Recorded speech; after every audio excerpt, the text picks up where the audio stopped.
A sermon of divine consolation, finding peace through prayer amidst the shadows of despair. An epic continuation of the Almighty's tender mercy. What if the soul, drowned in the black waters of sorrow, should find its anchor not in the fleeting joys of earth, but in the whispered pleas lifted to a God who heareth the broken? O ye weary travelers of this mortal realm, ye who bear the burdens of a heart oft unseen, come nigh and hearken unto me. I stand before thee as a humble servant of the Most High, clad not in the finery of worldly acclaim, but in the mantle of his compassion, to proclaim a tale both tender and triumphant, a tale of one lost in the depths of despair, yet led to the shores of peace through the sacred art of prayer. This is no mere chronicle of human endurance, but a living echo of the promise spoken by the Son of Man, "Peace I leave with you, my peace I give unto you, not as the world giveth, give I unto you." John 14 verse 27. Herein shalt thou find the God who doth not turn from the afflicted, but draweth near to bind up their wounds with the balm of his presence. The abyss of the sorrowful heart. Picture now, O hearers, a soul adrift in shadow, a man or woman, for their tale belongeth to many, and their name is written in the silent tears of the multitude. Call them not by title, for they are thy brother, thy sister, perchance thyself. Once they walked in the light of common days, their laughter a melody, their steps sure upon the earth. Yet, as the seasons turned, a darkness crept upon them, not of storm or night, but of the Spirit. A weight unseen pressed upon their breast, a fog clouded their mind, and a weariness sapped their strength, until the joys of life grew dim as a candle guttering in the wind. This was no mere melancholy, no passing gloom, but a deep and abiding sorrow, a tram-cam, as some name it in the tongue of this land, a despair that gnaweth at the soul like a hidden worm. My soul is weary of my life, Job 10 verse 1, thus might they have cried, echoing Job in his affliction. The sun rose, yet they saw it not, the voices of kin and friend called, yet they heard only echoes of reproach. Sleep fled from them, or came as a torment of restless visions, and the mirror of their own countenance became a stranger's face, hollow and accusing. Was this not the psalmist's cry, "Why art thou cast down, O my soul? And why art thou disquieted within me?"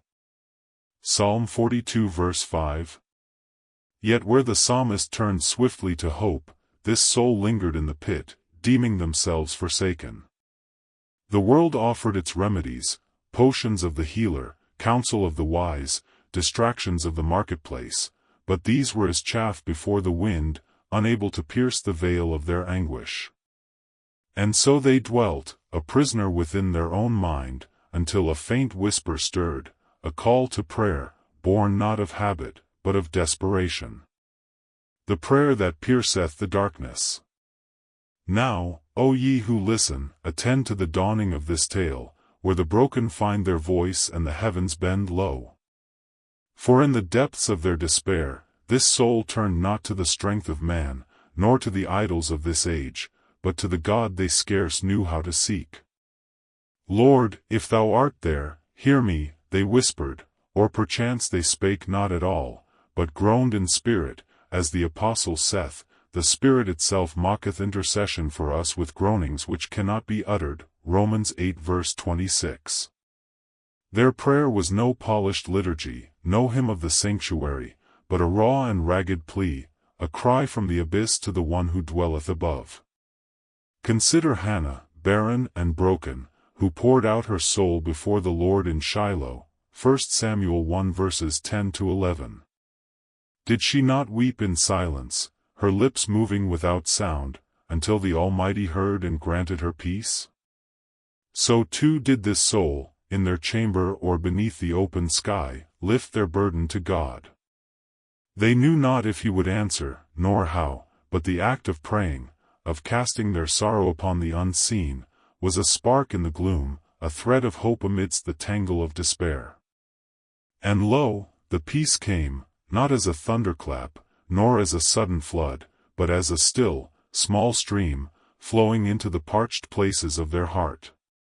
Cast thy burden upon the Lord, and he shall sustain thee. Psalm 55 verse 22, this promise, once a distant echo, became a living truth.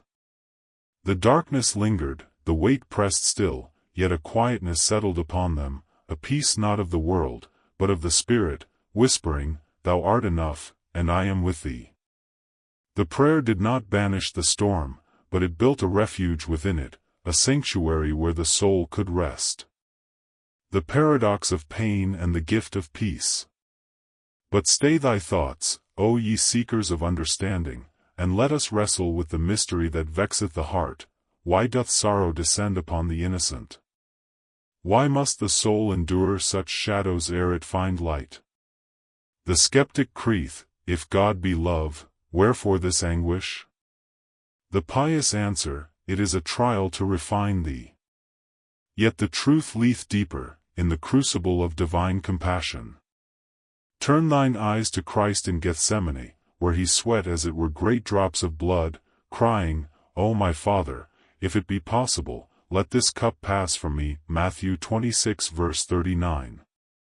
Was he not acquainted with sorrow, a man of griefs? Isaiah 53 verse 3. Yet through his agony came the peace of redemption for all. So too this soul's despair was not a curse, but a path, a bitter yet holy road, to the discovery of a God who shareth our tears. Prayer was the bridge, not to erase the pain, but to transform it. As the Apostle saith, We glory in tribulations also, knowing that tribulation worketh patience. Romans 5 verse 3. Let us not err, as the Stoic might, and deem suffering a virtue in itself. Nay, the Lord desireth our wholeness, as he healed the multitudes by the Sea of Galilee. Yet when the shadow falleth, he offereth not always deliverance from it, but presence within it, a peace that passeth understanding. Philippians 4 verse 7. And this soul, through prayer, found that peace, not as an end to despair, but as a companion to walk with through it. The quiet dawn of a restored spirit. See now the soul at rest, not wholly free of sorrow, for the flesh is frail and the world unkind, but anchored in a calm beyond its storms. Their eyes, once dim with tears, now glimmer with a faint yet steady light. Their voice, once mute, now murmurs thanks. Thou wilt keep him in perfect peace, whose mind is stayed on thee. Isaiah 26 verse 3. This is their song, sung not in triumph, but in trust. They walk not as one unscathed, for the marks of their trial remain, but as one sustained, upheld by the God they met in prayer. Like Elijah, who fled to the wilderness in despair and heard the still, small voice, 1 Kings 19 verse 12, they have found strength not in the earthquake or the fire, but in the whisper of the divine. The world may yet press, the shadows may yet loom, but prayer hath become their staff, a daily turning to the one who listeneth. They are no prophet, no saint, but a child of God, learning anew to live, to breathe, to hope. A summons to thee, O afflicted. And what of thee, O thou who hearest these words? Dost thou wrestle with thine own darkness, where joy seemeth a stranger and peace a fable? Or dost thou stand afar, untouched yet curious? The tale of this soul is thy mirror, whether in the pit or upon the plain. The call is one, Come unto me, all ye that labor and are heavy laden, and I will give you rest. Matthew 11 verse 28. Prayer is no magic charm, no cure of instant making, but a lifeline to the God who waiteth to hear thee. In this age of haste and hollow comforts, where men seek peace in wealth or fleeting mirth, let this tale be thy guide. Turn not to the counsel of the proud, nor the potions of the apothecary alone, but to the one who knoweth thy frame, for he remembereth that we are dust. Psalm 103 verse 14. Live not as the hopeless, who see not beyond their pain, nor as the careless, who heed not the soul's cry, but as one who hath found a friend in prayer. For as this soul discovered peace amidst despair, so mayest thou, by a whisper, a sigh, a lifting of thy burden to the God who careth. The Lord is my shepherd, I shall not want. Psalm 23 verse 1, believe it, and thou shalt find rest. Amen.